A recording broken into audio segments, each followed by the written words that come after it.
merabantsika rehetrarehetra amin'ny anaran'i Jesosy Tompo sy mpamonjy atsika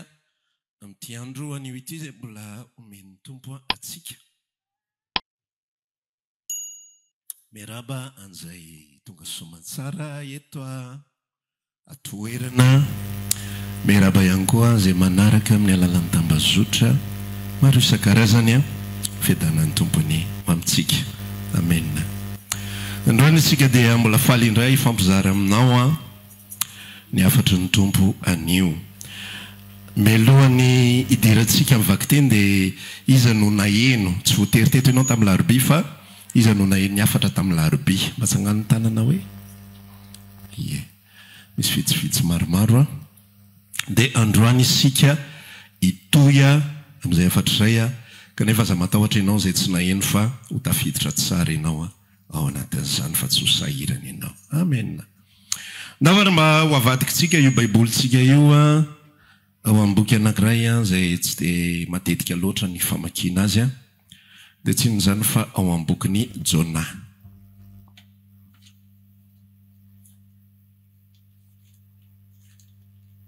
Ka roa kely raha ohatra nitondra baiboly taratasy ianao dia tetavana fitetavana pejy fa mety amin'ny raika amby folo sasany vao hitantsika izay raha ho avadibadika eo fotsiny amin'izao. Bokin'ny Jona toko faefatra no andeha ovakitsika anio.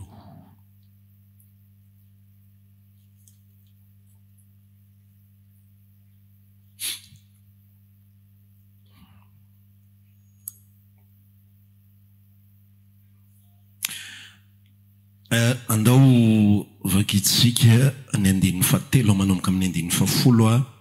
ka hatramin'ny faefatra andin'ny farany dia azonao tsara amin'izay le tantara. Jona toko fahatelo andin'ny fahafolo. Toy izao vaky ny teny amin'ny anaran'i Jesosy. Rehefa hitan'Andriamanitra ny nataon'ireo ny amin'ny alahany amin'ny lalan-dratsiny dia nanenina izy ny amin'ny loza izay nolazainy amelezany azy ka tsy nataony izany. Fa tsy sitraka Jona indrindra izany zavatra izany ka dia nirehitra fahatezerany. Dia vavaka tamin'i Jehova izy ka nanao hoe mifona aminao ao Jehova, tsy izao ihany no efa nolazaiko fony ao mbola tany amin'ny taniko, fa ny andrao isy toy izao no nandosirako an'i Tarsisy. Satria fantatro fa ianao dia Andriamanitra mamindra fosy miantra. Maro sady be famindrapo ary manenina ny amin'ny loza ka mifona aminao aho ankehitriny Jehova, esoriny haiko fa aleoko ho faty toy izay velona. Fa hoy Jehova moa mety va izy ao firehetra fahatezeranao zao. Dia voaka ny tanàny Jona ka nipetraka teo atsinana tanàna ary nanao trano ratsakazo ho azy teo izy, ka nipetraka teo ambanin'ny alokalony ambara-pahitany izay afaran'ny tanàna. Ary Jehovahandriamanitra nanomana tanatana manga ka nampandrina ny alokaloka ny lohany Jona ho alokaloka ny lohany anafaka ny alahelony. Ka dia nafaly an Jona indrindra ny tanatana manga. Ka nojonoiny ampitso maraina dia nanomana fosotra koa Andriamanitra ka namely ilay tanatana manga iny dia nalazo io. Ary no niposaka masoandro Andriamanitra dia nanomana rivotra mamay avy any antsinanany. Dia namely ny lohany Jona ny masoandro dia ana izy dia nangataka ny ho faty ka nanao hoe aleoko ho faty toy izay velona. Fa Andriamanitra tamin'i Jona moa mety va zao firehetra fahatezeranao ny amin'ny tanatana manga izao? Dia hoy izy mety ny hatezerako na mandra-pahafatiko azy. Dia hoy Jehova, ianao malahelo ny amin'ny tanatana manga izay tsy sasaranao na nampandrinao. Dia ilay naniry ny ray alina monja dia maty ny ray alina koa. Ka moa izao tsy mba malahelo ny amin'iny ive ilay tanàna lehibe va izay misy olona tsy omby roa alina sy ray hetsy izay tsy mahafantatra ny havanany amin'ny haviany sady be biby fiomby koa. Amen. Io tantara anankiray io izay minao fa na dia tena na dia tsy hoe efa novakianao ary dia mba fatapatatrao ihany mikasika azy. Tsy izany. Mba efa naheno an'izany daholo hoe misy tantaran'izany ao anatin'ny baiboly. Nisy lehilahy anankiray atao hoe Jona, dia ny ran'Andriamanitra izy endanino makany Ninive. Tavoalohany izy faly be hoe ela ny andrasako an'izay fa zay zany vao tonga le kapoka avy any an-danitra. Ka zay le iraka fa andana aloha toroiflaza toroiteny aloha Ninive say vao mibebaka. Dia rehefa mibebaka izy dia tsy asiako loza mitotona aminy fa raha tsy mibebaka izy dia asiako loza. Dia vao naheno an'izay Jona dia ho an'ny Ninive nandrana azy dia any Tarsisy ny sambo nalainy. Dia rehefa nakany Tarsisy izy dia nietsika ranomasina satria ny planin'Andriamanitra tsy maintsy tanteraka. Ary satria Jona rery mpaminany mba azo raisina teo an-tanàna dia tsy azo ovaina ny mission hoe rehefa tsy andinga dia tady olo-kafa fa iny loha misy dia tsy maintsy iny ny atao izay apety azy. Dia nahetsika Andriamanitra ny sambo dia rehefa nietsika ny sambo dia nanao filokana ny tao anaty sambo iza ny anton'ny fietsehan'ny sambo tahaka izao dia voaka tany amin'ny Jona le resaka. Dia ngary any efa matimatin'ny lolo le zavatra hoe ohatry nisy zavatra fafa dia lasa izy natory tany ambany lakaly. Fa fantatry ny olona ihany hoe le ranga matory atsy io. Dia inona ary no atao ho anao dia ozy izy Jona tsy mpazony anaty rano fa zao no mahatonga an'izao zavatra. Dia maniezaka ihany ny tatsambo hoe tsika ve amon'olona fa aloha atao izay azo atao. Fa tsy netiny kalma mihitsy le rano. Dia natsipy ngary iny. Rehefa natsipy izy dia nitoetra 3 andro sy 3 alina tao kibon'ny hazan-drano lehibe anankiray. Rehefa avy eo navoaka ny hazan-drano lehibe dia nivoaka teo Ninive dia lasa izy nandeha nitory teny nandritra ny 30 andro mibeba ianareo. Tamin'ny voalohany meny olona hoe ina ty redirediny ty raha namana tsy fantatra vaiza ty. Fa rehefa avy eo nanomboka tonga saina dia nibebaka ny olona nanomboka tamin'ny mpanjaka ka hatramin'ny biby fiompy. Dia nifady hanina ry zareo 3 andro gamby izay dia nanao akanjo fisaonana dia tsy tadidiko avy le aksesoara rehetra natao fa zay natao dia mibebaka izy dia tonga teo amin'ilay vakitsika amin'izay hoe rehefa hitan'Andriamanitra fa ny nataon'ny olona ny alany tamin'ny lalan-dratsiny dia nanenina izy ny amin'ny loza izay no lazainy amelezana azy ka dia tsy nataony indray izany. Dia lasa Jona nandeha dia rehefa nandeha izy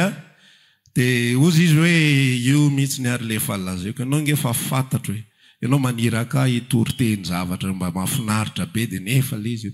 ovainao le zavatra iny an-dalana iny. Dia ozy aho hoe mifampitohy izy tia amin'ny afatra tamin'ny alarobia ihany ny lohateny tamin'ny alarobia azonao mbola verenana jerena ao amin'ny pejy ao dia n'izao fa raha afaka ray volana ianao vao mijery tsy ao tsony io efa fa Facebook. Dia ny lohateny ao dia miara-mirona amin'Andriamanitra. Miara-maninona? Miara-mirona amin'Andriamanitra. Dia androantsika ny lohatenitsika indray androany dia zao hoe ny lalan'ny fiadanana. Ina tsara? Ny lalan'ny fiadanana. Zany hoe fiadanana io marina fa fanonontsika eto hoe fiadanana fa izy io misy lalana izy io. Misy fironan'ilay fiadanana. Dia zay miara mandeha amin'iny zay mandeha amin'izay lalan'ny fiadanana izay no matsapa ny fiadanana. Fa zay rehetra tsy ao anatin'izay chemin izay dia natononona raha isaky mihetsika fiadanana ane ho aminao, fiadanana ane amin'ny ankohonanao, ny tranonao sy ny sisa rehetrarehetra na hoentinao ambavaka io niny nataonao dia tsy mandaitra io fiadanana io. Fa zay miaraka mirona any amin'ilay lalan'ny fiadanana ihany dia izay no mahazo an'ilay fiadanana. Azonao ohatra eo. Misy fotoana ako milomano dia rehefa milomano dia za moa tsy ohatry ny olona rehetra fa mahita zavatra foronona foana io saiko eny an-dalana iny. Dia mpilomanosana eo dia tany 10 point ilay izy dia somary nakany ampovoambony ihany ako. Dia le rehefa milomano dia misy sens io ranomasina io. Dia ny sens ranomasina zany hoe raha ohatra hoe manosika makaty izy dia raha milomano manaraka an'iny ianao dia mandeha aingana be. Na tsy maninina ary ianao mahazo mizesta be zany zay fa mitsoritika. Fa raha vao milomano ianao contre n'iny sens iny dia na mahay milomano be ary ianao dia sahirana be mihitsy ny mouvement sy ny déplacement. Dia amin'izay nahazo an'ilay révélation tany anaty saiko tany. Ohatran'izay koa fiarahana amin'Andriamanitra. Raha Andriamanitra mitsoka makany avaratra dia ianao makany atsimo ohatrany Jona ozy ianao hoe za tsy te halala za Ninive anao zany fa za andeha andositra ho an'ny Tarsisy dia mifanohatra le lalana dia tsy maheno an'izay fiadanan'Andriamanitra zay ianao tsy henonao io satria manino ianao manohatra an'Andriamanitra vavanao mety manao confession ny teninao mety miteny hoe Jesosy ny tompoko Jesosy ny mpamonjiko eto ny fiainako ataovy sitraponao sy sisa fa raha vao mifanohatra le zavatra mifanohatra amin'ny zavatra ataon'Andriamanitra ny ataonao raha vao tsy any amin'le lalana tiany tompo izorako no andehanako dia tsy maheno an'le fiadanana dia ampilomanosan eo zany tena maheno mihitsiny hoe ianao manao effort be dehibe mihitsiny dia nefa ianao ao anatin'le effort ianao fa reraka be mitsangana ianao avy eo mijery zararanetsika 2 metatra le filomanosanao fa le araka le ndeneniko te ianao na tsy manao effort be ary ka manaraka le fironan'le ranomasina ianao dia mavita lavitra be mihitsiny mihetsika kely fotsiny ianao tonga dia ohatran'ireny tena mpanao olimpika reny mihitsy hoe tena haiko ty zavatra ty talentako ty nefa ianao no tena marina manaraka le fironan'le rano fotsiny manaraka le fitsokan'le rivotra fotsiny dia ohatra aza le tantara dia zao raha lasanabavy ity tantara ity rehefa nandeha amin'izay le zavatra izay resahan'Andriamanitra eto dia nivakitsika teo hoe nalahelo lasa aloha Jona le fisainana mihitsy zany no tena problema be ao anatin'ity tantara ity zay zany tena tiako zaraina ao anatin'le tantara hoe le vatany Jona nanao an'le zavatra sitrapon'Andriamanitra tsy zay nataon'le izy hoe mandehana amin'ny toriteny dia lasa ihany izy nanao an'le toriteny fa ny fony Jona tsy miara-mirona amin'Andriamanitra satria manino Andriamanitra te hamonjy an'ilay firenena Andriamanitra te hamindra fo amin'ilay firenena fa Jona kosa noho ny amin'ny zavatra zay satria ty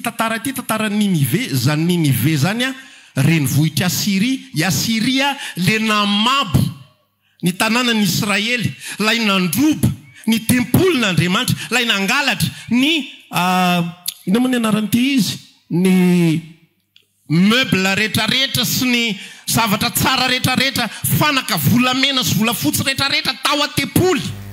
dia nety Nebokadnezara ho an'ny Asiria ireo zavatra ireo rehefa tonga tany Nebokadnezara dia niteraka ny zanany Nebokadnezara izay tsy mahalala ny tantaran'ireo zavatra ireo Nebokadnezara tsy sanikitika le fanaka volamena sy volafotsy tao an-tempoly fa ny zanany tsy Nebokadnezara tsy sanikitika fa ny zanany tsy nafantatra momba an'ireo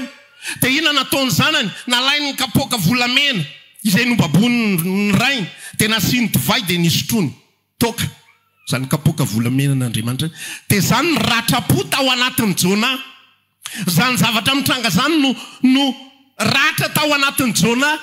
dia raha ny fomba fijerin'ny Jona azy dia ity firenena ity dia firenena ratsy ity firenena ity dia firenena izay manohatra an'Andriamanitra ity firenena ity dia firenena izay tsy mahay mandeha araka sitrapon'Andriamanitra ka raha fomba fisaina kozy Jona dia tsy tokony hamindrana fo ty firenena ity fa tokony haripaka izy tokony hodorana izy tokony isy hafa avy any an-danitra hilatsaka andevona anazy dia lay tantara izay hitatsika ao anatin'ilay zavatra izay nivakitsika teo dia lasa i Jona nivoaka ivelan'ny tanàna dia le fisainana mbola zay ihany aiza le afo avy any an-danitra aiza le ranorana avy any an-danitra izay hilatsaka andifotra n'ity firenena ity dia lasa izy avoaka ny tanàna dia rehefa avoaka ny tanàna izy Andriamanitra efa manomana fitaizana ho azy dia netiny Jona nivoaka dia nipetraka izy nialokaloka teo ambanin'ny hazo anankiray dia nampanirian'Andriamanitra ny hazo tanatanamanga dia nisy ravikazo nialokalofany teo dia mba sambatsambatra ery Jona mety ery zany fiainana zany mba tena mahafinaritra ery izy zany fa ozy izy Andriamanitra hoe izy manome an'le izy nanao an'le tanatanamanga dia izy koa no nanomana fosotra zany zavatra bibikely mihinana an'le zava-maniry reny dia nohan'le bibikely le tanatanamanga dia ndray andro le izy mivelona tonga amin'ny maraina maty indray le izy rehefa maty le tanatanamanga dia tsy tapitra treo fa mbola Andriamanitra indray manomana rivotra mahamay avy any antsinanana mitsoka eo amin'ny Jona dia ozy zao nanambara amin'izay hoe aleoko faty toy izay ho velona.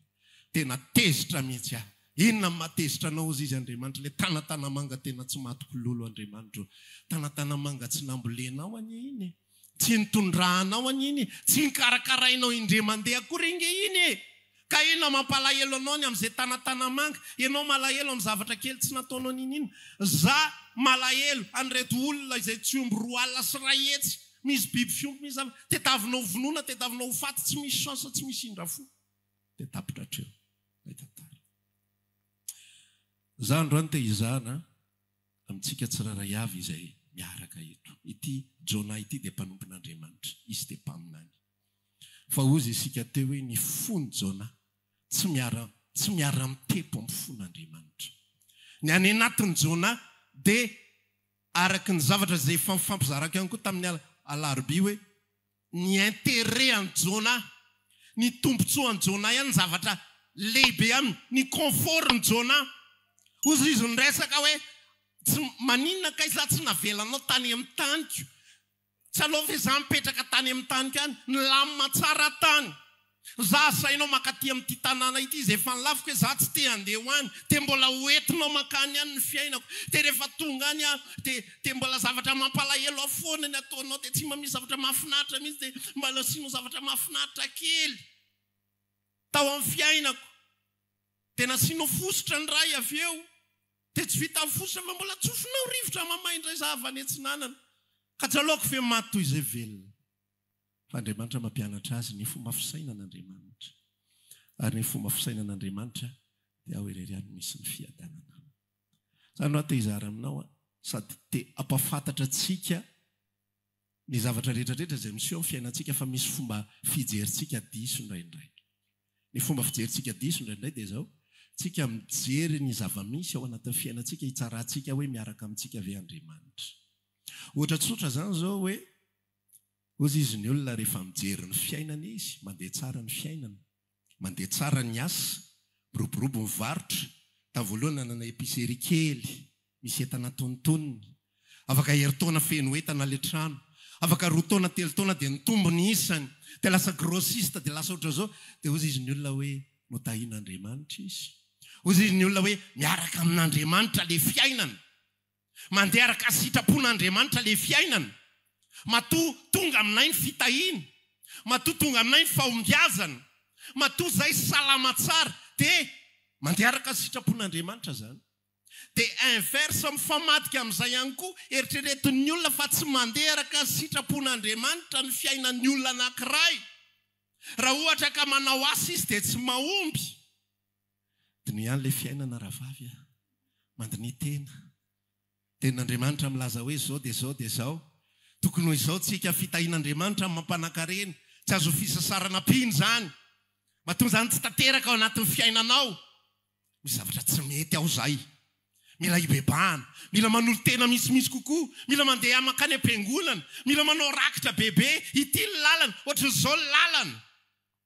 Fa le lalana zay atoron'Andriamanitra sy ampianarin'Andriamanitra eto, dia le fironan'ny fisainana misy. Inona ny fisainan'Andriamanitra? Inona no fisainan'Andriamanitra? Inona ny tian'Andriamanitra atao? Dia za ihany koa miaraka aminy amin'izay lalana izay. Dia rehefa miaraka aminy amin'izay lalany fisainana izay dia ny fiainako tsy fantatro izay mety hanjo azy eo sy izay mety hitranga eo. Fa ny fantatro dia izao mitovy amin'ilay milomano teo, misy fiadanana ao anatinao ao. Za te hizara aminao amin'ity androandroany ity, ny olombelona fatrapitady zavatra hita maso. Ny olombelona fatrapitady zavatra tsara azo tsapahitanana sy hita maso. Fatrapitady fahasalamana. Fa za te hilaza aminao androany, ny fahasalamana tsy mampiadana. Mara za sa diso. Be dia be ny olona salama fa tsy miadana. Be dia be ny olona salama fa tsy faly ao anatin'ny fiainany. Inona moa ny ataontsika eto ambonin'ny tany amin'ny maha olombelona fotsiny amin'ny fomba fijery tsotra sy tokana? Inona ny atao hoe tsy hitady fifaliana sa tsy marina zany? Iza ny olombelona ka tsy mitady fahasambarana sa tsy marina zany? Iza ny olombelona ka tsy mitady fiadanana sa tsy marina zany? Dia atoroko anao ny lalana amin'ity andro androany ity. miara-mirona amin'Andriamanitra. Any amin'ny fisainan'Andriamanitra mandeha. Aza manompo azy fotsiny, aza mpanompoana azy fotsiny ny tananao. Aza mpanompoana azy fotsiny ny tongotrao. Aza mandeha fotsiny manompo hoe anovokovoka be anao an'izao zavatra ao. Anovokovoka be anao an'ity zavatra ity. Fa le fisainan'Andriamanitra mihitsy no mila iraisantsika aminy. Mety mbola tsy azona inona le fisainan'Andriamanitra sy tian'Andriamanitra tongavana sy tiany atao. Fa le fotsika manaiky fotsiny dia efa zay aloha dia efa zava-dehibe. Amena. Zay aloha mandà le fisaina koa. Dia manaiky fisainan'Andriamanitra hoe zao no tiany atao dia manaraka an'izay a. Fa Jona tsy nanaiky an'izay. Izy malala tsara ny fisainan'Andriamanitra. Fa Andriamanitra dia te hamonjy olona. Amena. Fa Jona tsy nanaiky an'izay. Okey be mihitsy le anao hamonjy olona. Fa vahoakanao nge sahirana ato hoe reo ny tokony vonjenao amin'ny tanan'ny mpampahory azy, reo ny tokony hafahanao.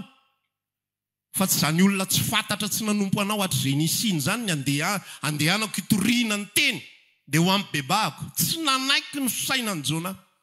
Dia lasa izy rehefa nandeha na dia nanaiky ihany ary izy, satria ao anatin'ilay izy 3 andro tao kibon'ny hazandrano nanana fotoana ela tsara ngiarainy nandinika. Dia nanomboka nivavaka izy tao amin'ny maizina tao, dia nanomboka niresaka tamin'Andriamanitra. Dia raha fomba firesany ao anatin'ilay izy dia hoe amin'ny fomba fiteny frantsay dia hoe ohatry ny efa mba raisonnable koa sy ngiarainy zany a. Ohatry ny efa mba manaiky izy zany fa avoay amin'izay. Ka ivoavoaka avy teo mbola zavatra hafa mihitsy miketrika ao anatin'ilay fo, ao anatin'ilay fisainana, mbola mitady zavatra hafa. Rehefa mandinika ako an'ity baiboly ity raha lasanabavy, dia ny zavatra izay hitantsika ao anatin'ny tantara dia tsy voatery ho mora foana ny fiarahana amin'Andriamanitra. Io tsy voatery mahafinaritra foana. Tsy voatery mahafinaritra foana. Fa ny marika, ny alalàna fa isika dia miaraka amin'Andriamanitra dia ilay fiadanana tafapetraka ao anatintsika. Ny fahasalamanao mety misy fotoana tsy mandeha araka ny tokony ho izy. Mety misy fotoana ianao marary dia Andriamanitra tsy manasitrana. Mety misy fotoana ianao sahirana, Andriamanitra tsy mamaolana. Tsy voatery mihitsy izy ho avy amin'ny fotoana tena ilana ho azy. Misy olona mijoro vavolombelona exagéré indraindray, manao avokan'Andriamanitra tena tamin'ilay ohatran'izao mihitsiny. Rehefa mijoro vavolombelona tsika ohatran'ny tena masina be tsika niatrika an'ilay zava-nisy rehetrarehetra. Hoe tena tsika nitoetra tao anaty fahamasinana sy famendrehana. Dia avy ny tanan'Andriamanitra namonjy ny olo-marina. Nefa Andriamanitra rery mahita siny maty ao ampovoany tao. Ay moa zany izy iny. Ay moa zany fa andeha le tantara. Nga moa tsy lenao le memenina be iny. Nga tsy le niadany vady. Nga tsy le fanometsiny tao atokantrano. Nga tsy le famelaka tamainy. Ao anaty tokantrano ao misy sinema tena enjana be any mpivady. Aty am-piangonana samy miendry be daholo. Raha misy mikravaty tsisy vilana mihitsy. Madama miaraka amin'ny zipo droite tsara. Fa ao anatin'ny tokantrano ao misy sinema ao. Misy zavatra. Misy zavatra ohatran'izany iainantsika. Fa zandro any te hizara aminao hoe aza mitady karazana zavatra be dia be ao anatin'ny fanomponan'Andriamanitra. Mety ampandalovy ny aretina isika. Tsy midika zany fa any amin'tsizy ianao.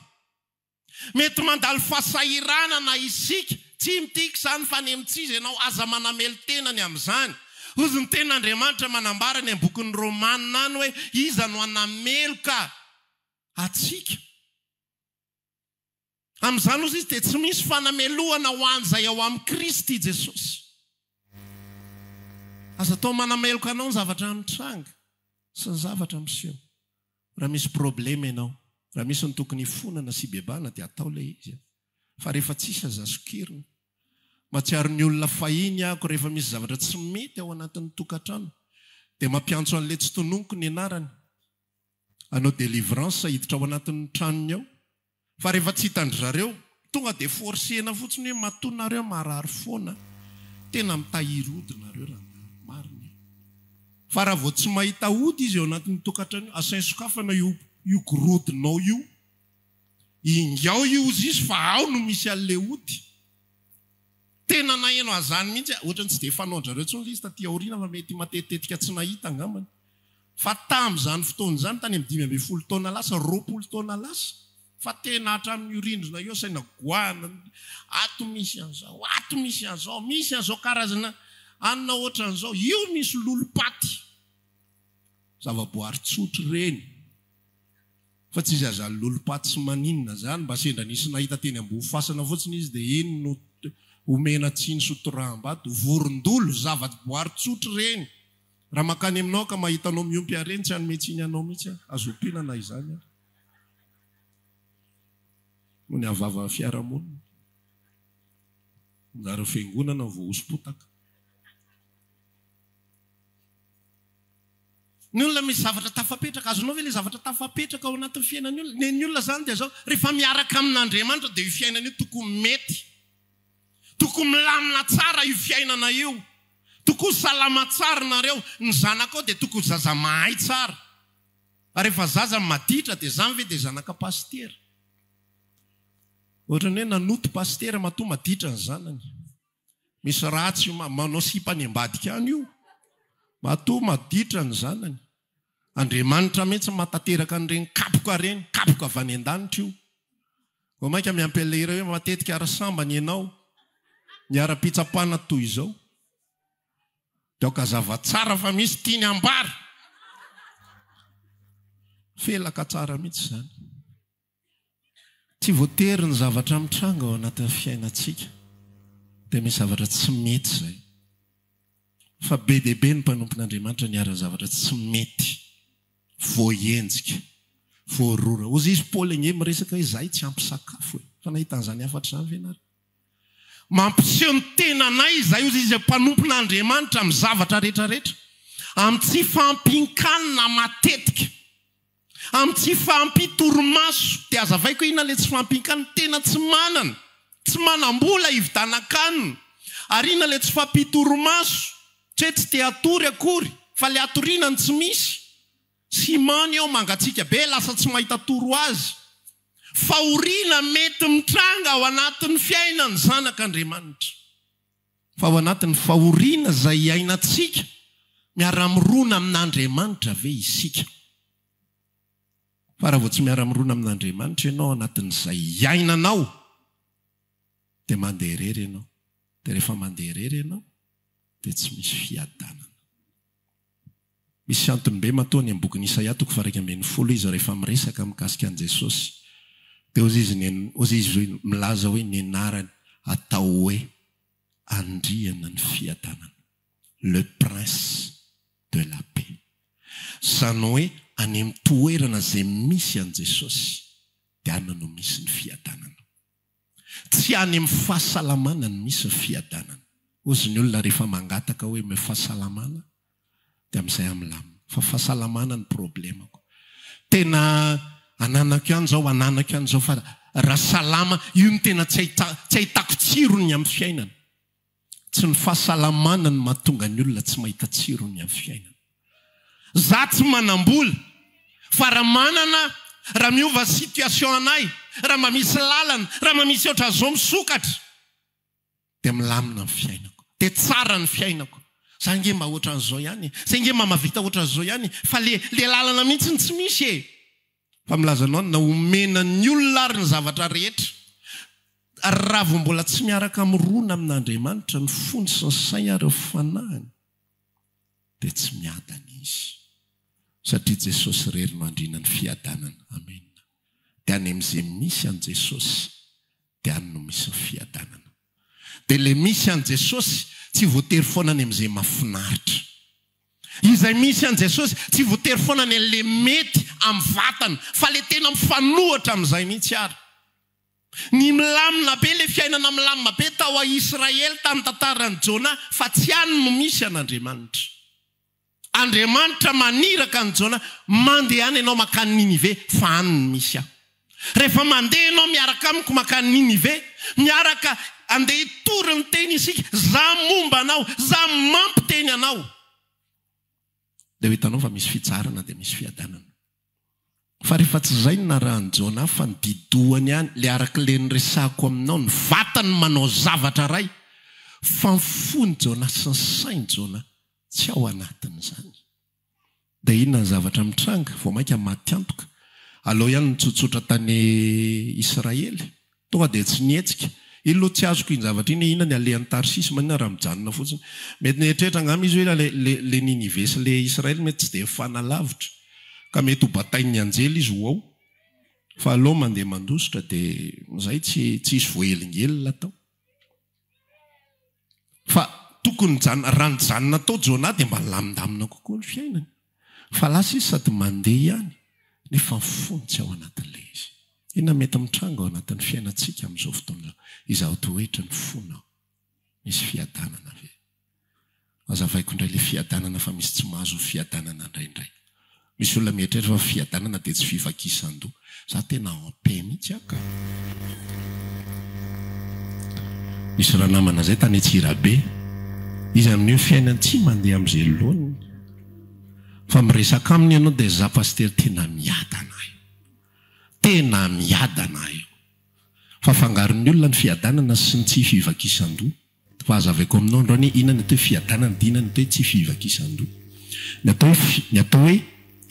tsy fivakisan-doha aloha dia zao mitranga eo le zavatra fa ozy ianao je m'en fous tsy te hivaky-lony amin'io tsy raha raiko fotsiny io fa zay ataony ihany ataony velao hoany tady anina ngely ana velao hoany zay alehany eo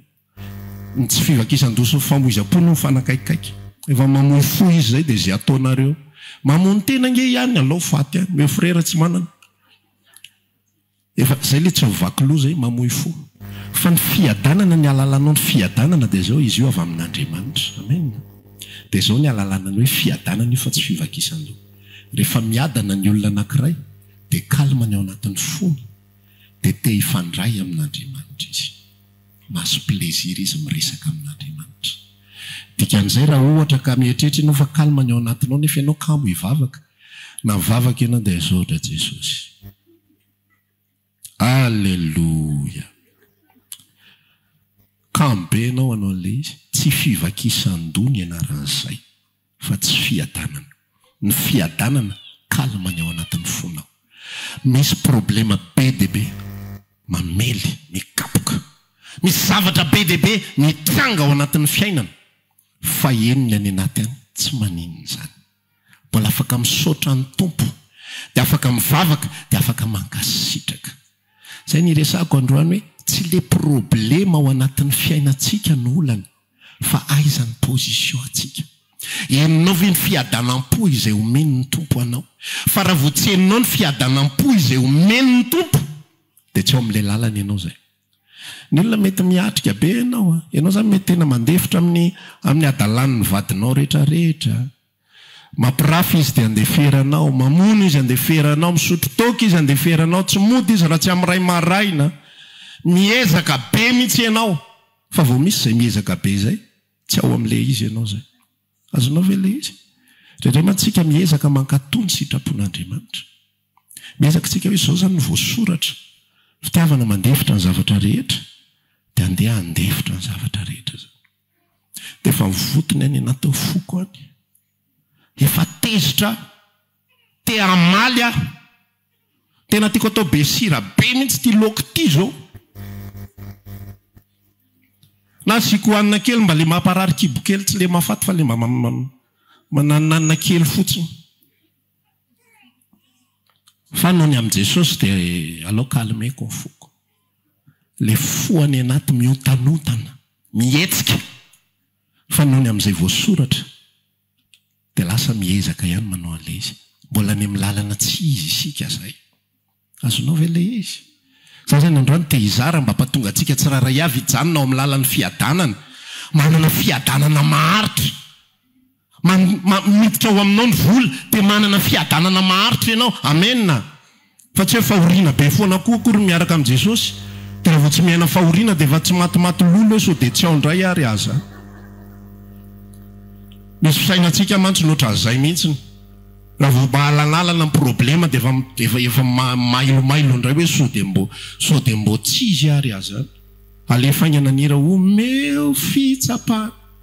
iny any mampilamitsaina hoe ao matoa misy fitsapana misy fisedrana mba hijoro am-po torotoro dia tsy torotoro ny fora vao midikiditra ny volona fa possible ianao mahazo zavatra nefa eninao ny fonao tafahorina foana amin'ny Kristy. Amen. Aza zatra fahoriana loatra koa na izany ary. Manjary lasa miova le filazantsara. Ny filazantsara nge tsy fahoriana sy fifaliana. Ary anofony tiako lazaina. Fa izy ny tenin'Andriamanitra izany filazantsara zany ny ao amin'ny fanamasina dia misy fiadanana, misy fifaliana, ary misy fahamarinana zany ny eo. Dia ny tenin'Andriamanitra na inona zavatra mitranga ao anatin'ny fiainantsika. Mety mandalo olana ianao, fa mandalo olana ianao miaraka amin'ny Kristy Jesosy. Zany ny tiany, tetavo izy ao anatin'izay olana izay.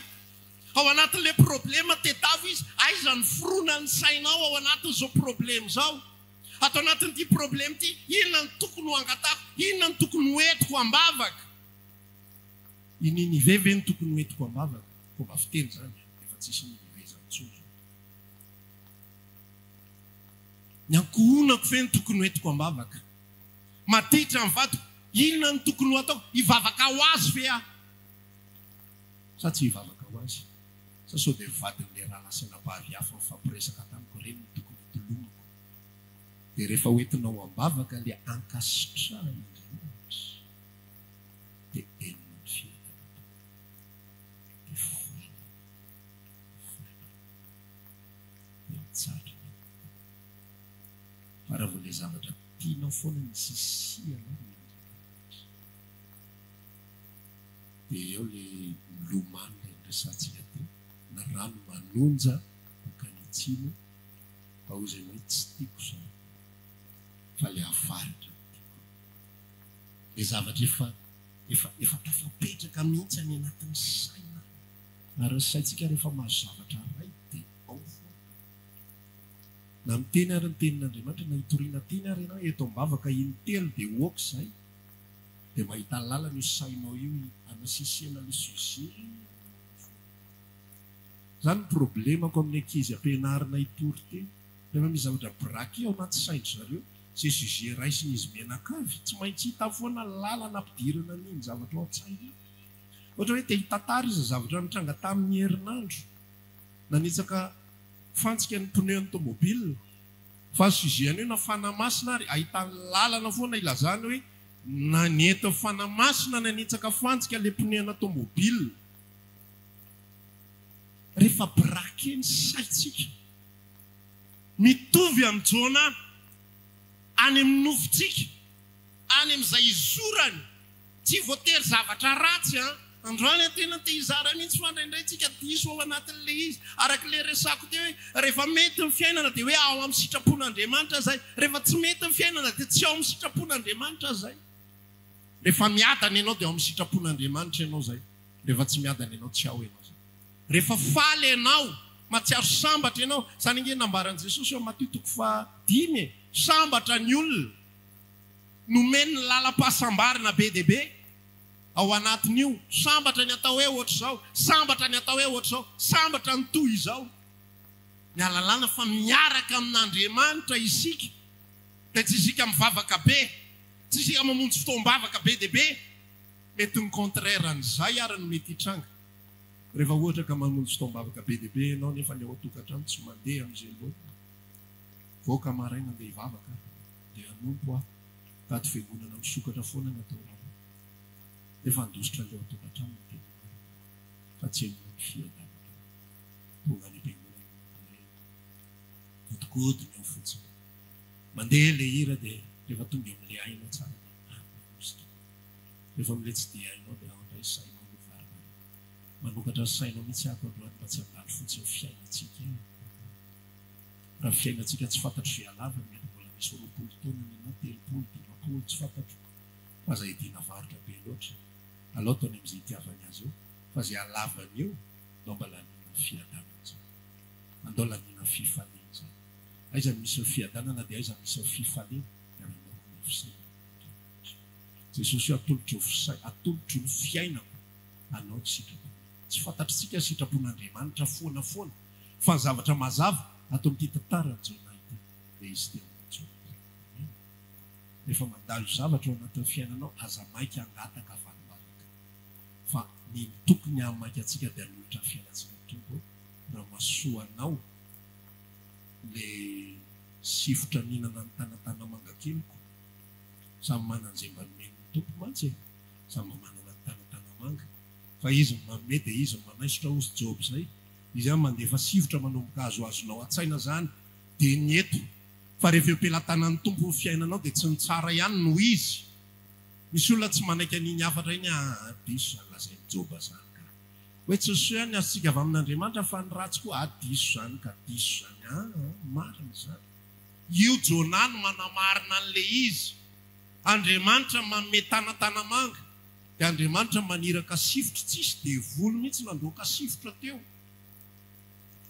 endana tovy tsisy an'izany ny fiaina zanak'Andriamanitra tsy eo ampelantanany devoly amenna tsy eo ampelantanany devoly ny fiainako zasy ianao Andriamanitra ny mandroaka sifotra Andriamanitra ny maniraka sifotra mihinana an'ilay tanatana manga mampalazo an'ilay tanatana manga dia Andriamanitra ihany koa mandefa an'ilay rivotra mamay avy any antsinanana misy olona raha vao tsy ao amin'ny tompo fonao dia vao maky izany tena pampatonga anao votony any anatinao kaina reka iny ary zay vao fantatro hatra amin'izay devoly foana ny roako fa rehefa ao amin'ny tompo fonao dia afaka mivavaka ianao dia miresaka hoe tompo na hampaniry tanatana manga ianao na andefa sifotra ny fiainako eo ampelantananao hiara irona amin'ny sitrapona ny zanako eo ampelantananao hiara irona misy olona mafoy ny fiaina fa tsy mafoy ny zanany tsy mafoy ny zanany tsy azo kitikitiany na Jesosy ary tsy mahazo mikitika any alao za tompo alao za niarany zavatra rehetrarehetra fa aza kitiany izy Jesosy fa kitiany rehefa tiano kitiany dia rehefa mikonfesy an'izay vavanao dia vitany amena dia mitsahatra ny foana fa rehefa tsy izay ny konfesenao fa asesika ao foanany ianao le tanatana mangako Jesosy le aviaviko Jesosy le goaviko Jesosy le ananay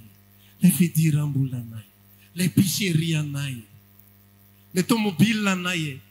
raha maty ange io tsisy fivelomana tsony zay fa very sahirana izahay nahazonan'io ary efa trosatrotsosa dia zao ilay zavatra maty foana isaky ny mihitsy mandeha 10 kilometatra dia maty mandeha 10 kilometatra dia maty dia iny asesika matsiaro tantaran'olona anankiray zay fa teteziny daholo io pastera rehetrarehetra io dia miaraka amin'ny dosie izy isaky mitety pastera teteziny io fiangonana dosie ana trano zay dia misy litizy le trano dia hoentiny any an'izay pastera hitany rehetra tia metrao tanany ty dosie ty pastera metrao tanany indray mandeha izy tao amintsika fa tsy sa izy nanatiny zay nahavariana tsy sa nanatiny izy tamin'izay fotoana zay fa mety raina le anatra izy ty ohatra ny tsy azo raha zao fadeha zao aloha tsy entina metozy tsisy fiadanana metozy raha vao misisika ianao amin'Andriamanitra misy afatra zany miteny hoe misy fa ny afatra aminao androany aza misisika fa miaraha mirona aminy voaheninao fotsiny hoe contrasens ty voaheninao fotsiny hoe ny sitrapoko ny tiako atao voaheninao fotsiny hoe aranofo zany tsika nge izy olona ara-panahy amena ny olona ara-panahy mahalala hoe aranofo zany zavatra iainana zany fa le amboposy le dido mbola tafapetraka indraindray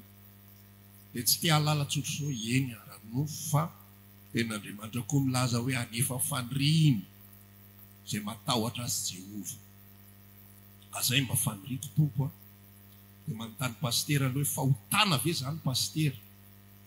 satria ny zavatra tia nianona sofina dia hoe tsy fahotana zany tsy fahotana zany hoe omena mot de passe mihitsy pastera hoe zao ve le izy dia valio arak'izay raha vao miteny zavatra hafa pastera averina le izy fa le izy fahotana zany sy tsy fahotana ity fotsika ity manolotra n'Andriamanitra eo ao anatsika io manolotra n'Andriamanitra fisainantsika manohatra dia raha vao manotrasika dia tsy miaraka za milazanao mety ho fatiantoka ianao manaraka ny fisainan'Andriamanitra ozy izy anjona toko 10 miresaka hoe raha miray ihanyko ianao ka mitoetra ao anatinareo ka midika an'le raisana miarambarona mitovy ny fisainana inona fisainana ho tonga ny eny fanjakana natao varotsavety raha mahitonga fanjakana ny fahoriana zay manjona de misaotra mijanona misaotra ity ny tanako tatana raha mahatateraka ny fanjakanao ity aretiko ity fijanonako ato efa intelo nangatako izany tamin'ny tompo izy izy koly tsika nye tsy mahalala mandrakitiny androany hoe inona ny anton'le tsilo ry timoty na rary vavony dia asaina misotro divay kely noho ny amin'ny ambavafo fa tsy haitsika mihitsy ny ahoana ny efarany mba sitrana ihany ve sa iza ny olona voavonjin'le ambavafo hatreto fa mety tsisy nininona nitranga mihitsy fa Andriamanitra te hitaiza azy fotsiny dia Andriamanitra te hanomana azy dia te hikarakara azy fa ianao nge tsy mahalala planin'Andriamanitra tsy haitsika hoe manino io dia ahoana fandehan'io fa ny haitsika ny fantatro sy ny fantatro zasy ianao mila fiadanany sa tsy zay zasy ianao mila fitsaharany zasy ianao mila fifaliany raha ny amin'ny fananana vola nisy iny zany dia avy amin'Andriamanitra io zany arabasoa arabatsara avy hoe hotohanana fa sady mahazo vola no milamina ny fiainana miadana tsara amenina be zany azadiny manona ny asa fanompoana fa raha ohatra ka ny tsy fananana ihany koa misy filanona misy fitsara any ny laniny tompo natoloro fiainana ny sakrifisy n'Andriamanitra tia ny fiainako le sahirakirana ny masoanao oke ary tompo oke manaiky an'izany misaotrany amin'izao fiainako izao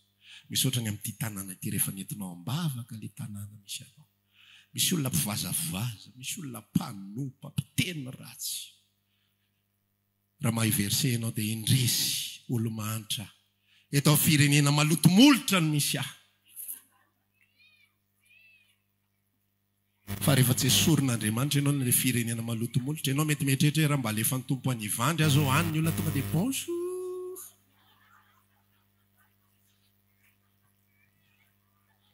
aty fehezanteny anankiray misy ompa anankidimy mivoaka vao maraina mandra-parivo ny andro zany ny eny misofinao ny olona mandalo tonga dia misy kapoaka ve ovidino zany ny zavatra eny misofina raha vao manohatra ianao azany zavatra tsy mety tena zao izy ngekena fa tsy mety izy koa ke tsy tsarambela tsy hoe tena mety fietsarambela tsy zany fa enina ny anatin'ny hoe tsy mety aminao zany fa Andriamanitra tsy mamaly anao Andriamanitra tsy manova situation dia hoe za raha vao mbola mijanona ianao miinsiste be dia nany anatin'ny tsy mety tsy fa fa rehefa manaiky ianao dia miara-mamonana n'Andriamanitra dia izy manova ny miarany fotoana izy manamboatra le fotoana tsy fantako mety raha afaka pitso tanatsy fiarahana mety raha afaka pitso imena mety afaka ray vola mbola azo atao amena mety afaka dimy taona aiza kosa ary raha eo mandra-pahafaty boka kosa pastera maty be amin'izany tsika fa zay zavatra zay le manoatra n'Andriamanitra azonareo fa rehefa miaraka amin'ny tompo isika tena hetry mihitsy zany ngely atao mitondra ny azo fijaliany dia mandany tena ny tsy izay tiako tsy izay mety amiko fa zay tianao tsy izay tiako tsy izay mety amiko fa zay tianao tamin'ny larobi zay fampizara hoe Andriamanitra io Andriamanitra tokotsika io Andriamanitra tsy tia fiainana milamindamina zany raha mitady fiainana milamindamina ianao tena milazanao aza verina titsony fa tsy ngiara iny tsy tia an'izany milamina nge Jonay tena milamina ny fiainana fa tampotampoka eo ndany ianao maka Ninive le Ninive favalo daholo mety mahatonga saina mihitsy mimponina tany Ninive ahoana ary le jiosy laty iny sa mandehandeha aty aminay aty hitory teny eritrereto hoe ianao paster tsy olo voairaka nany ianao any Islamo ianao mitory teny tsy mamenatra azy ny ianao azy any tonga dia Islamo daholo tory Jesosy fa raha vao tsy manaraka an'izay tsika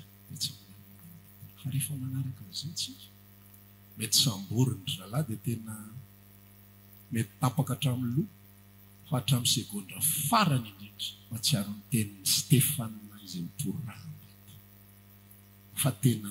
fofeno fitiavana miaraka maso feno indra fo zao ny tenin'ny Stefana tamin'Andriamanitra aza atao hoe zao dia nialany ainy dia tapitra ny fofonay Stefana zany atao hoe olona ao anatin'ny fiadanana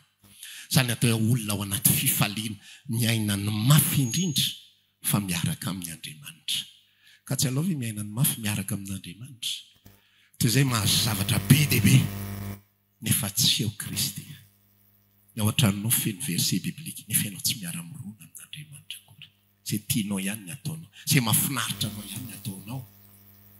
dia asesika ao fotsiny ny volanao ataonao excuse za manoana raha vao misy asa ao am-piangonana tsika amin'ny voalohany fa zay ve ny fon'Andriamanitra zay ve ny tian'Andriamanitra fa zay mitovy amin'ny Jona ihany lasa izy nitory teny ampiasainy vavany nitory ny teny fa ny fony Jona tsy miara-mirona amin'Andriamanitra dia tsy maheno fiadanana izy ao anatin'ilay izy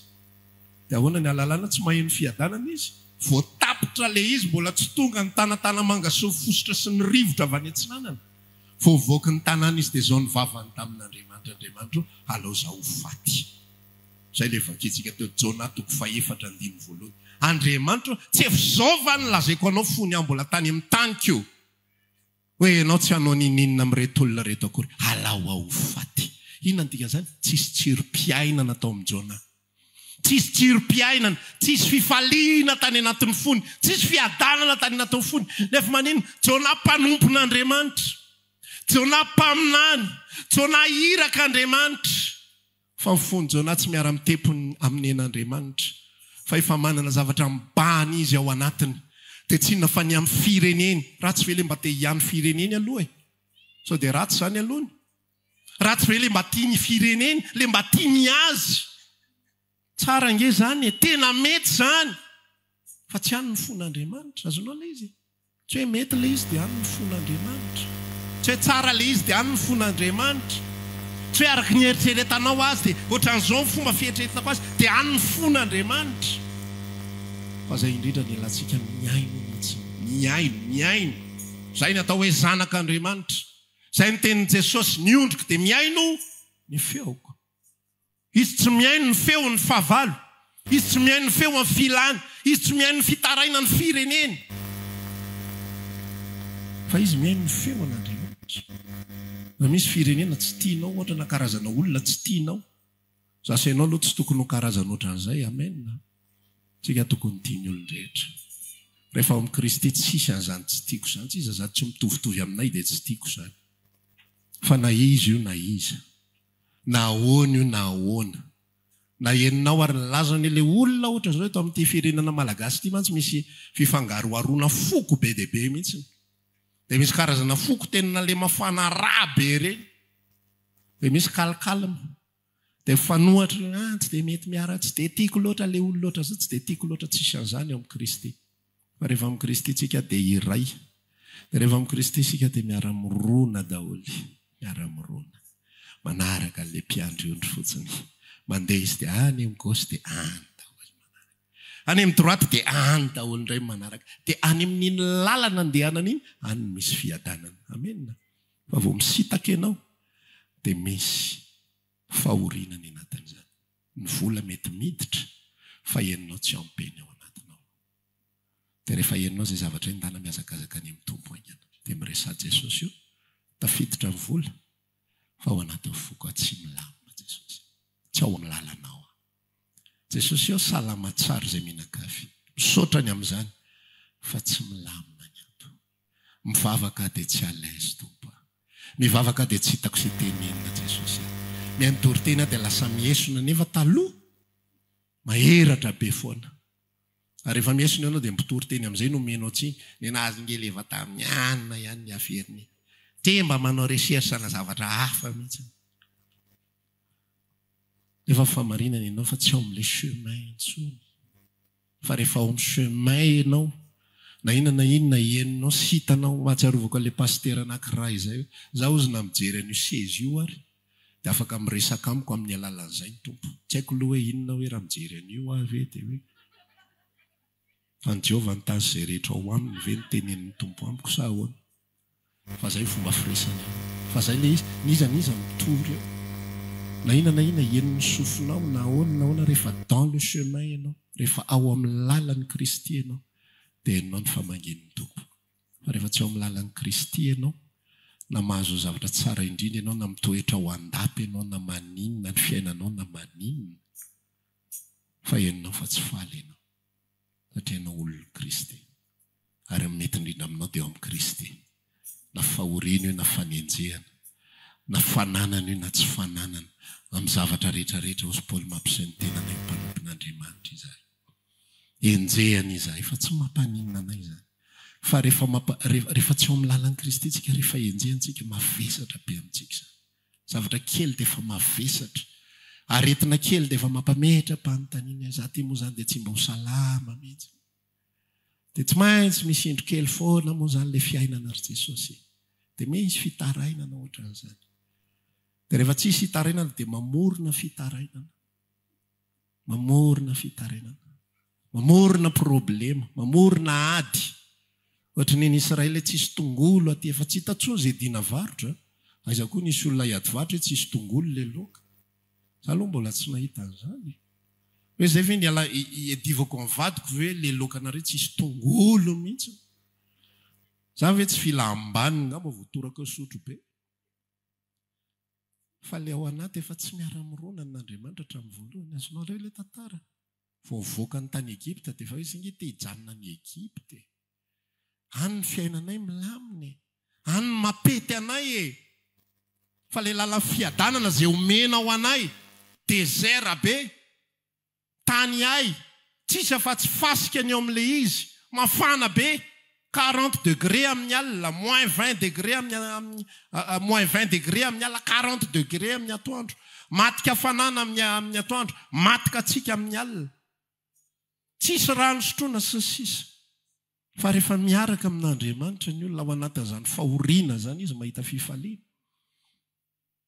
zay le tenin'Andriamanitra ny ambokin'ny Korintiana 4:9 iny hoe tamin'ny fahoriana be izay nizy antoetra azy no nitombony ny areniny tsipony tadidinareo hoe misy an'izay ambokin'ny Korintiana tantara Makedoniana fahoriana no iainana fa vao maika lasa mamme vao maika lasa mafoy vao maika lasa mazoto dans le chemin ianao zay fa rehefa ianao no miaina fahoriana dia mikonetaka foana ny ataonao rara dia manatona amin'ny pastera foana hoe eto ambavaka pastera efa manaiky fotsiny sisy efa mitondritsika ka nefa tamin'ny ray volana ny netiny farany amin'io fa mitondritsika ka efa tsy hitantsony izay ampaherezana ko efa menanao ny verset ianao tsy manaiky an'ilay izy tsy maintsy tsy hita ihany hoe ahoana ary zany ny anaovana anazy zany dia ohatran'izay ilay fiainana ny fiainana miaraka amin'ny Kristy ao aminy ihany misy fiadanana dia ao amin'ny misy fitsarana dia ao amin'ny misy fifaliana naizanaiza misy azy dia arao izay vao tsy milamina ny any anatinao dia say andiniana teny tsy ao amin'ny chemin azay aza ilay zavatra mitranga ny jerena aza ilay olona aza ilay zavatra miseho ny jerena hoe sahiran'izay tatoato na azo problème izay tatoato tsy voatery misy antony mihitsy matotonga amin'ny problème fa araka ilay teneniko amin'Andriamanitra tsy mety amin'ny mihitsy mipetrapetraka io vao tsisitsisy atao izy dia efa avy izy amin'ny angady sy ny arona vao tsisitsisy atao izy dia efa avy izy tonga any aminao any donc tsy olana mihitsy aza atao zavatra mahagaga zany ozy izy petera na azo lesona tsara nge petera sa tsy tadidinareo misy an'izay afatra zay aza atao mahagaga raha hiara ny fitsapana rehetra ianareo karokaroa ny boky petera any fa olona manana expérience ny olona ny teny iny aza atao mahagaga ozy izy ry rahalahy inona ny dika zany be dia be ny rahalahy gaga hoe fa ahoana ary zany zavatra zany mety amintsika fotsiny petera da tsy fantatra reo tokoa le Jesosy zay nge lamina tsara fozingara iny andao any epita tsisy ninona ny tranga fa ozy andao any epita zay zany nietrehitra hoe misy olona mba handray anay any dia hanao fety ka demoniaka ny tondrangara iny anay tany hijery demoniaka ka iny nale tany tao ampovoan'ny rano koa mbola nasinona tory ny rano nietsika be fatany tsara mihitsy amin'ny firy io rano io nietsika dia nataony tamin'iny fa tsy mba hoe ndao any epita amin'ny andro atoandro dia mba milamina mandrapatory aloha fa zay ny fiarahana amin'ny Kristy tsy izay zavatra mitranga amin'ny fiainantsika aza reny ny diniana be raha vo reny ny dinianao hoe farany amin'ny tiktakdolo lalanao manamboatra vitana tsy azonareo zany mahatonga an'ireny misy sitrapo tianao tanteraka dia tsy mety tanteraka dia lasa mitady vahaolana foana rehefa misy sitraponao tianao tanteraka dia lasa ihany koa anao makany amin'ny fivavahana hafa dia ozy ilay fivavahana hafa hoe ianao mihina kisoa mahatonga an'io nao mihina biby maloto io mahatonga an'io voavetaveta vavanao dia lasa ianao tena lasa saina mihitsy hoe tena tsy masina zany dia tena zay mahatonga fiainako ohatr'izao dia lasa ianao manao an'izany zavatra any efa inona ny problema ilay fonao manohatra an'Andriamanitra fonao tsy manaiky hoentina fa rehefa nandray marina famonjeny Kristy ianao dia manaiky hoentiny manaiky hoentiny rehefa ozy izy ho an'iny ifetsika dia ho antsika Jesosy amen zany andalo fahasahiranana indray tsika manaova amenna dia miresa amenna zany Jesosy amen zany zany ny tenin'Andriamanitra ireo olona rehetra ao anatin'ny baiboly ireo olona milamina daholo ireo fa nakorotan'Andriamanitra ny fiainany serieux zany Noange 500 taony milamina tsara miaraka manao sovaly miaraka amin'ny zafikely dia misy feo tonga tampoka avy any an-danitra endana manamboatra sambo fiainanao milamina tsara ianao fa antitra be fotsy daholo volonao dia endana manamboatra sambo tsy tamin'ny Noa 50 taona na 70 taona endana manamboatra sambo olona 500 taona dia endana manamboatra sambo aizany tsy ho hery taona vao vita le sambo fa zay le fisainan'Andriamanitra dia izay miara-mirona amin'izay dia miadana daholo ny ao am-pona dia problema ary manodidina verinao moramora ny miatrika an'izany hoe olona antitra ianao dia mbola velo maro tao dia inona ny ataonao manao sambo malaza eraky ny tanàna raha misy Facebook ingy amin'izany tena misy manao selfie eo ambody sambonao avec Noa ataon'ny olona fanalam-baraka eraky ny tanàna ianao nony amin'Andriamanitra fa rehefa nony amin'Andriamanitra dia mahatsiaro ny tenin'Andriamanitra anankiray milaza hoe nony aminao no aminonanay mandrakariva toy ny ondreo vonona no fijeranay ozy izy dia ozy izy Paul mamarina kanefa amin'izany rehetra zany manoatra noho ny mpandresy isika amin'ny alalalay tiantsika ka na ina manjo ny fiainantsika ozy Paul na ady io na lozo io na sabatra na inona na ty ambony na ny ambany na iady amintsika ary firongony devoly rehetrarehetra rehefa dans le chemin ianao tsy manino na miatrika fahafatesana ary ianao anatao fahafatesana ianao misy tsikitsiky mpiadanana misy tsikitsiky mpifaliana any anatin'ny fonao misy olona miinsista be ho velona fa velona ao anatin'ny fahoriana velona tsy faly akory za raha lasana bavy raha hiala eto ambon'ity tany ity dia ao anatin'ny fifaliana satria maninona ny fiainako amin'ny Kristy miara-fampitantana aminy miara-fampitata zay ao anatin'ny olana miara-fampitata zay ao anatin'ny fitahiana miara-fampitata zay ao anatin'ny fananam-bola sy ny tsy fananam-bola miara-fampitata zay ao anatin'izay rehetrarehetra mitranga sy miseho ka zay mitranga ny fiainanao androany dia hoeto anatrehan'ny tompo dia miresa aminy ao amin'ny lalanao Jesosy ao amin'ny lalanao zay ihany zay ny zava-dehibe rehefa tia ny lalanao miara-mandeha atontsika zany rehefa tsy tia ny lalanao tsy miara-mandeha atontsika zany amen zay ny avatra ho antsika amin'ity andro an'io ity izaho toetra tsara le fiainana aiza zao miara-mirona aminy avy sa lalako rery ty fa raha lalanao rery io sahirana ianao na dia manana ny zavatra rehetra ary ianao sahirana ianao na dia manana ny zavatra rehetra ary ianao tsy faly ianao tsy miadana ianao mitovy amin'io zao tontolo zao io ianao manana ange zao tontolo zao tena manana fa tsisy fifalinany ao sotro toka izy dia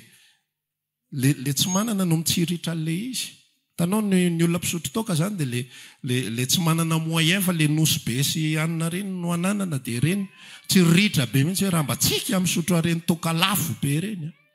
miditra ao an-tranon'le olona dia ampisehoany an'le bara eo daholo le karazany rehetrarehetra black label blue label tena misy kitana mihitsy mason'le mpisotro toka hoe tena asambarana tsy isotro zany fa raha misotro an'io izy sambatra kely vetivety dia midegoba rehefa avy dia marary andora pitso maraina dia makafoka raha afaka pitso zaho a mbola tsy nanao aloha asina tsy endrim-peo tsara tsika 5 taona dia mivonjeny Jesosy tsy afaka sotro toka mihitsiny tsy fantatritsika za fa za no fandehany reny faly vetivety fotsiny fifaliana tsy maharitra dia mipeheny vidan'izany mandeha boîte de nuit ny olona zesta be izy mahangona karazam-behivavy nisy olona ray izay nijoro vavolombelona tena avec fierté mihitsy izy joro vavolombelona ralasy anabavy za dia izay vehivavy rehetrarehetra tonga alaiko daholy ny any limitiko tokana ihany 2 taona mamanay tsy mahazo mihoatra zay zay hono mba limite ngiara iny tsy mahazo mihoatra ny taona mamany zay ambanin'ny taonany mamany ekeny daholy dia rany daholy fa tsisy fifaliana ao anatin'izany ny vola tsisy fifaliana ao anatin'izany mahazo ianao dia mitady betsabetsaka rehefa mahazo betsabetsaka ianao dia matahotra so isy angalatra io zavatra anao io rehefa avy eo matahotra dia manao hiditranony karana ianao ao anaty vavahady mbola misy vavahady zay ny hiditranony karana voavoanao io raha io dia gaga ianao fa mbola misy vavahady faharoa ahoana ary zany zavatra zany le ray voalohany amin'iny fa misy gadananaky 7 le ao anatiny koa mbola misy 12 fa misy tahotra ny anaty voaka ny trano matahotra isy anao kidnapina vao misy olona fahafapozy dia fa so dia manao kidnapina ty olona ty mikorotana ny any anaty any zany ingeny tediavin'olona tediavin'olona anakarena nefa tsy fantany akory ny prix à payer amin'izany zavatra zany ny fananakarena fa misy prix à payer daholo inge zany rehetra zany so dia verinao misy tongatonga ho azy eto amin'izao tontolo zao io tianao président ny olona rehefa elaela izy tsy ampy voninahitra ny izay misy azy tianao an'izao misy prix à payer daholo zany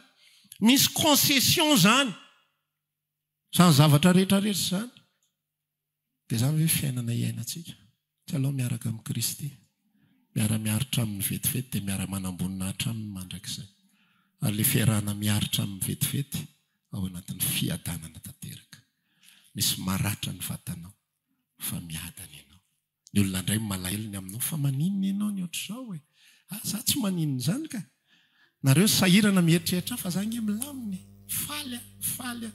zany ny atao hoe fijoroana vavolombelona zany ny atao hoe filazantsara zany ny atao hoe fiarahana amin'ny Kristy zany mandresy lahatra olona maro zany ankehitriny fa tsy zavatra toriana sy tenenina azonao le afatra androany tsy ny vatana fotsiny manompo tsy ny vatana faly be amahitanao eto amen tongava indray amin'ny manaraka vazovazy le teo aza makatitsony fa tongava foana fa sao matiantoka ianao raha mivatanao tonga fa sainao tsy miara-mirona amin'ny Kristy matiantoka ianao satria maniny avesatra be fiainanao avesatra rehefa mpivady eo tokantrano tsy miara-mirona ny fisainany mavesatra be le tokantrano ozy izy le rahalahy anankiray zay rehefa andeha hota andeha ho any amin'ny elo indray aloha enjana nge zany raha lasianabavy hoe andeha hody ianao dia zay filazanao azy andeha ho any amin'ny elo indray aloha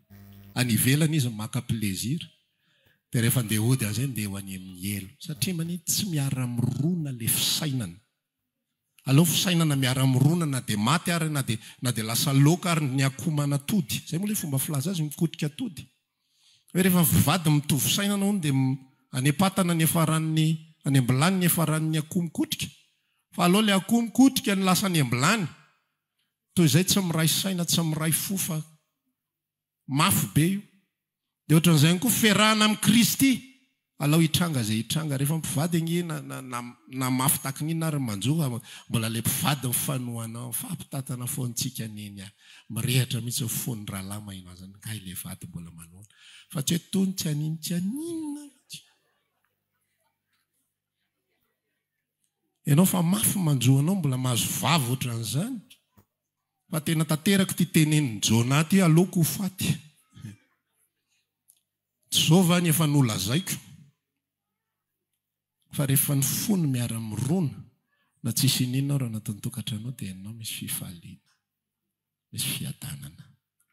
fa rehefa ny fony tsy miara-mirona na matsiro foana ary ny ao milamina foana tsara be foana mirindra tsara ny fanaka milamina be ny tele misy grand écran fa olona voafakahita tonga dia fampivazavaza fameteny marana tsy hitanao zay tsirony eo pianao fotsiny le tele dia rehefa tsy ao ny lohanao ny alalana hoe tsisy tsirony io zavatra io vaina foana le kanal mahazo loza tony tele tony tsisy jerena mihitsy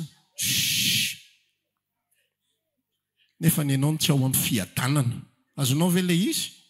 dia tahak'izay ny koa fiainana amin'ny Kristy aloha tsy mananinninona nefa miaraka miara-mirona toy izay manan-javatra nefa tsy ao hoe tsangantsika hivavaka dia hiresaka amin'ny tompo isika zareo fiainanao raha ao anatin'ny fiadanana androany raha tsy ao resamin'ny tompo hoe tsy ao anaty fiadanana zao ateo ao aminao. Raha maniry ary hivavaka aminay ianao dia tongava ary isaky ny alahady amin'ny 7 ora sasany, ny talata amin'ny 12 ora sasany, ny alarobia amin'ny 12 ora, eny Antsahamanitra 100 metatra ambany fijerena fety, trano Gribege amin'ny ankavian-dalana. Tongava soa tompoko.